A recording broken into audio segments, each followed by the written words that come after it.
আসসালামু আলাইকুম। প্রবাস খুঁটিনাটি ফেসবুক পেজ ও ইউটিউব চ্যানেলের পক্ষ থেকে আপনাদেরকে শুভেচ্ছা।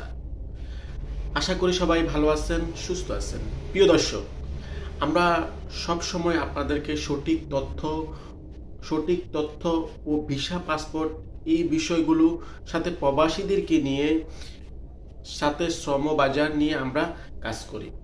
যারা এখনো এই প্রবাস খুঁটিনাটি ফেসবুক পেজ ও ইউটিউব চ্যানেল সাবস্ক্রাইব করেন নাই, দ্রুত সাবস্ক্রাইব করে আমাদের সাথেই থাকুন, সাথে বেল আইকন ক্লিক করে রাখবেন।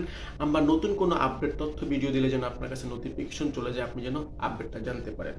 তো প্রিয় দর্শক, গত ভিডিওতে আপনাদেরকে বলেছিলাম যে আমাদের প্রবাসী কল্যাণ মন্ত্রণালয়ের মাননীয় উপদেষ্টা মালয়েশিয়াতে যাবেন এবং অভিবাসন প্রক্রিয়াকে সহজ করার পাশাপাশি নতুন শ্রমবাজার চালু করার জন্য মালয়েশিয়া প্রতিটি সেক্টরে, যেমন ফ্যাক্টরি, কনস্ট্রাকশন, সার্ভিস, প্লান্টেশন, যতগুলো সেক্টর আছে তা উন্মুক্ত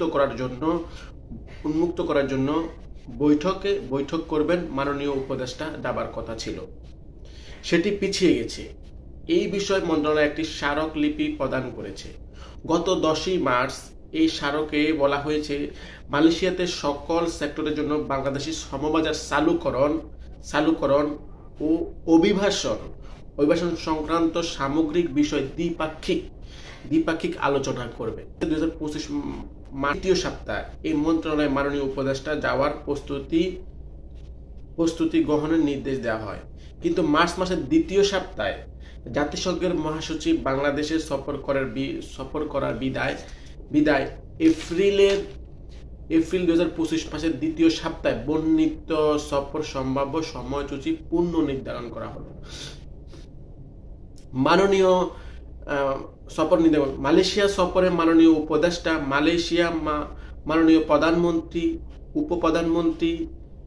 উপপ্রধানমন্ত্রী, স্বরাষ্ট্রমন্ত্রী, মানব সম্পদ মন্ত্রীর সাথে সংশ্লিষ্ট অন্যান্য কর্তৃপক্ষের সাথে বাংলাদেশ কর্মী প্রেরণে সংক্রান্ত দ্বিপাক্ষিক সভায় আগ্রহ ব্যক্ত করেছে।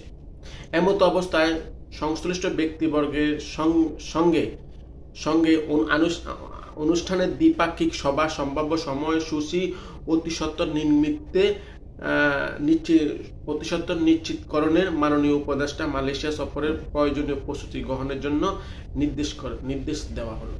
তো প্রিয় দর্শক, আপনারা বুঝতে পারছেন, গত ভিডিওতে কিন্তু আমরা বলেছিলাম যে মালয়েশিয়াতে আমাদের মাননীয় আমাদের প্রবাসী উপদেষ্টা মালয়েশিয়াতে আসতেছে শ্রমবাজার এবং দ্বিপাক্ষিক আলোচনা করার জন্য। কিন্তু বাংলাদেশে জাতিসংঘের মহাসচিব আসার কারণে সেই সময়সূচি একটু পিছিয়ে দেওয়া হলো।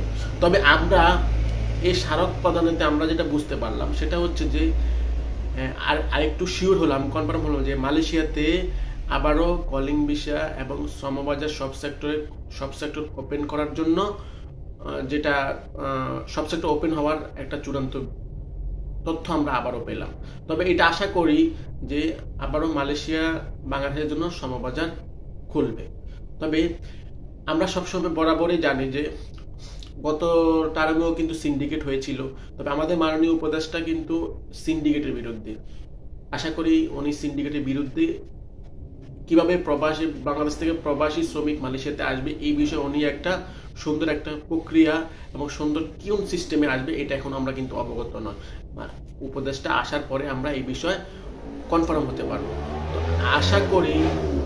আশা করি মাননীয় উপদেষ্টা সিন্ডিকেটের বিরুদ্ধে এবং কিভাবে সহজকরণ হয় এই শ্রমবাজার তা নিয়ে উনি কাজ করবেন। তো প্রিয় মালয়েশিয়ান প্রবাসী এবং বাংলাদেশি ভাইরা যারা আমার এই ভিডিওটা দেখতেছেন, অবশ্যই প্রচুর পরিমাণ শেয়ার করে দিবেন। এর সাথে সাথে সবাইকে আপনি আমার এই ইউটিউব চ্যানেল এবং ফেসবুক পেজ ফলো করে রাখবেন। অবশ্যই নতুন কোনো আপডেট তথ্য আসলে আমরা আপনাকে আপডেট তথ্য দেওয়ার জন্য চেষ্টা করব। আজকের মতো বিদায় নিচ্ছি। ভালো থাকবেন, সুস্থ থাকবেন। সবাইকে পবিত্র মাহে রমজানের শুভেচ্ছা। আসসালামু আলাইকুম ওয়া রাহমাতুল্লাহি ওয়া বারাকাতুহু।